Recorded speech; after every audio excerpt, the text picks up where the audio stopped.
புதுமையான பேட்ஸ்மேன் என சச்சினாலும், இந்த தலைமுறையின் சிறந்த பேட்ஸ்மேன் என கோலியாலும், தசாப்தத்தின் சிறந்த ஃபீல்டர் என ஜாண்டி ரோட்ஸாலும் பாராட்டப்பட்டார்.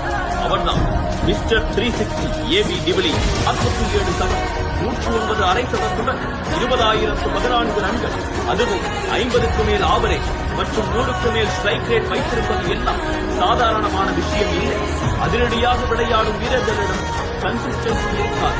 கன்சிஸ்டன்டாக விளையாடும் வீரரிடம் அதிரடி இருக்காது. கன்சிஸ்டன்சியுடனும் அதிரடியுடனும் ஒரே சமயத்தில் பயணித்த வீரர்தான் டிவிலியர்ஸ். கிரவுண்டில் டிவிலியர்ஸ் சிக்ஸ் அடிக்காத இடமே இல்லை.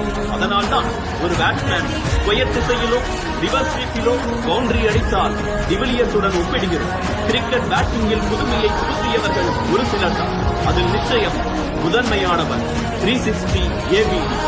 இவர் விளையாடினார் எதிரணி வீரர்கள், ரசிகர்கள் என அனைவரும் பேட்டிங்கை ரசிக்க தொடங்கி விடுவார்கள்.